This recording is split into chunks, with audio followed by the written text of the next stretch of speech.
essa obra é minha. Quando você diz que Deus falou contigo, de fato alguém fala contigo, tipo, você... Audível? Como é que é isso? Excelente pergunta. Não. Não foi audível. Mas quando você começa a desenvolver uma vida de oração, você fala com Deus todo dia. Muitas vezes você testa. Aquela impressão no teu coração, você fala, será que é a minha cabeça? Será que não?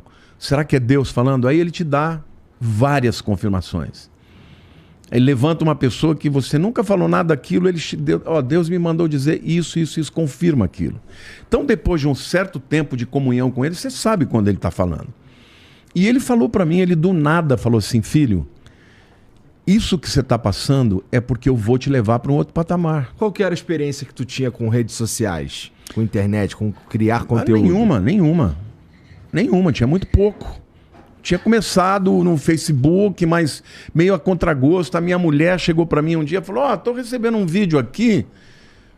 Por que você não entra nesse negócio? Eu falei, pra quê? Eu gosto de pregar na igreja. Zero. E a Lília tem muita visão. Ela falou, não, você tem que fazer. Eu tô recebendo coisa de gente que eu não sigo. Esse é o futuro. Aí eu comecei. Só que foi indo devagarzinho, crescendo, não é fácil. Só que chegou na pandemia, eu saí de 30 mil para 1 milhão num primeiro ano. E eu não podia sair de casa, fiquei um ano preso em casa. Eu só ficava fazendo live. E era todo dia crescendo 10, 20 mil pessoas. Eu falava, o que é isso? O que está acontecendo?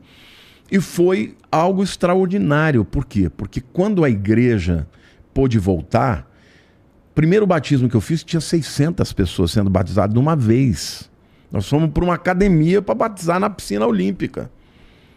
Entendeu? E aí, hoje, todos os meses, tem pessoas que vêm do Brasil inteiro. E aí eu comecei a perceber, por exemplo, eu vou todos os anos para Israel. O primeiro ano que eu fui para Israel, depois da pandemia, eu não conseguia andar em Jerusalém. Onde eu andava, eles me paravam. O Guto está aqui, ele vai comigo todo ano. Eu falei, mas o que é isso? Isso nunca aconteceu. É a internet. Então, isso mudou, de fato, o meu ministério, mas foi... Deus falou para mim isso tudo antes de acontecer. E ele falou, olha, filho, agora, o nome Igreja, Palavra Viva, é um nome português. Eu vou te levar para o mundo, então você precisa ter um nome que seja universal. E aí ele falou, você vai usar church e um nome que em qualquer lugar pode ser a mesma coisa. Isso foi muito claro, mas ele não me disse o nome. E eu fiquei impactado, porque como a gente é batista, tudo tem que ser aprovado pela Assembleia e coisa e tal. Chamei primeiro algumas pessoas próximas, pastores, eu falei, Deus falou isso comigo. Mas eu não sei que nome a gente vai dar. E a minha filha falou, por que não Yah? Porque Yah é o prefixo do nome de Deus, Yahweh. E nós tínhamos na igreja um grupo de jovens que chamava Yah. E ela falou, por que não Yah? Eu falei, na hora eu senti que era aquilo. Eu falei, tá certo, vai ser Yah Church. Porque senão, palavra viva, na Itália seria parola viva. Se fosse parole vive, se fosse na França, né? Living Word, se fosse nos Estados Unidos. Não funciona.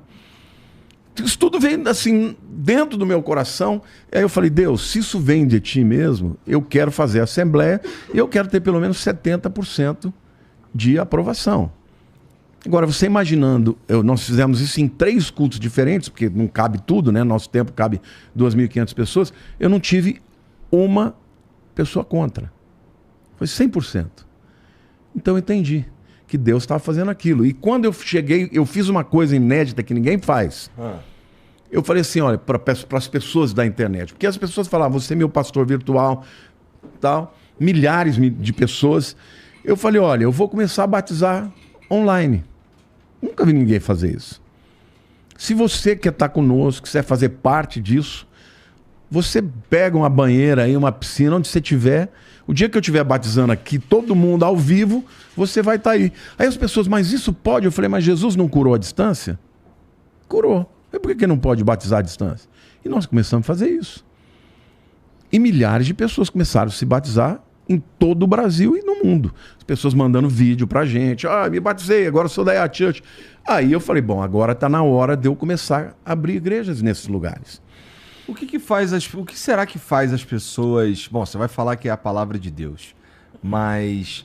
Vamos lá, para as pessoas, elas de fato ouvirem uma mensagem, se sentirem tão impactadas a ponto de fazer um batismo remoto, elas precisam estar mesmo, em primeiro lugar, precisando de algum... daquela ideia de salvação e tudo mais. E também, sei lá, existem pessoas que fazem, vamos lá, que se convertem e que fazem esse tipo de coisa aí, tudo bem na vida delas, cara?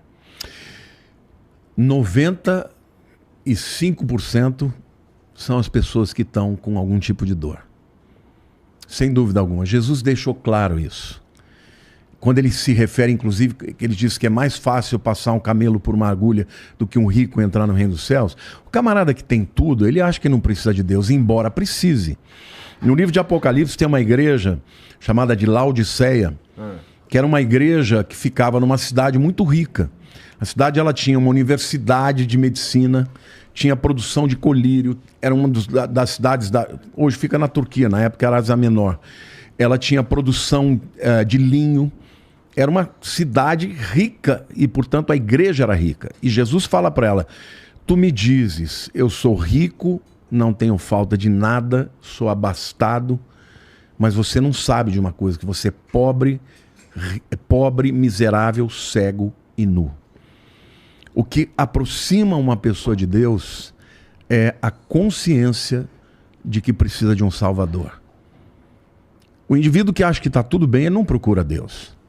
Por que eu procurei a Deus? Porque eu tinha 19 anos de idade, eu tinha muita dor. Rejeição, eu achava que todo mundo me odiava. E como eu respondia? Respondia com raiva, com ódio, com violência. Mas no fundo eu tinha dor. E quando eu ouvi dizer do amor de Deus, tanto é que eu mudei, eu me tornei... Hoje as pessoas falam, pastor, você é muito amoroso. Porque eu sei de onde eu vim. Então eu não sou aquele cara, sabe, o santarrão. Eu nunca fiz o papel de, olha, eu sou perfeito. Não, eu conto meus podres do povo. Todo mundo que anda comigo sabe de tudo. Agora, sabem que eu amo a Jesus mais do que qualquer coisa na minha vida. Entendeu? Eu amo porque eu sei de onde ele me tirou. Mas então na vida é assim. Se você não tiver a necessidade de Deus, você não procura. Pois eu percebo isso aí, acho que isso serve pra meio que qualquer religião, na verdade. A galera com certeza vai procurar quando tá no sufoco mesmo. E, pô, você falou uma parada interessante aí, que eu conto meus podres, pra todo mundo sabe. Eu sou...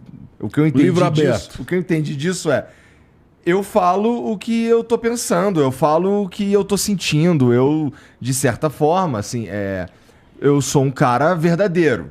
Foi o que eu entendi quando você falou. Total. E, cara,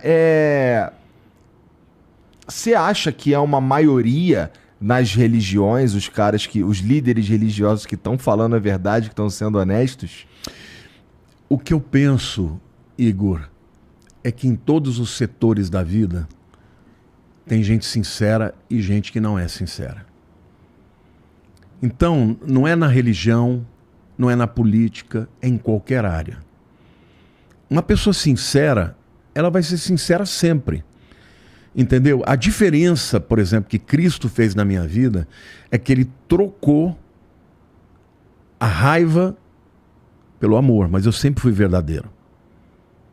Tanto é que para andar comigo tem que ser assim. O camarada é falsozinho, eu falo, sai fora.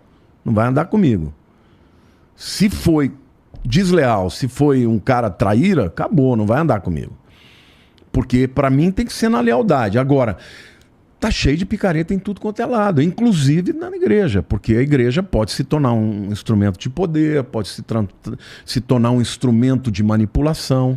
Isso é verdade. Mas assim, não é o que todo mundo é. A grande maioria ama Deus, tem temor a Deus. Quando você é um homem de verdade, que crê no que você prega, você tem temor, cara. Tem temor de estar contra Deus. Se a Bíblia está me dizendo uma coisa e eu vivo contra, cara, eu me pelo. Eu falo todo dia para Deus, Senhor, me ajuda a te agradar. Eu estou consciente que eu estou longe disso, mas me ajuda. Eu jamais vou dizer para Deus um pecado que eu tenha, dar uma desculpa e dizer,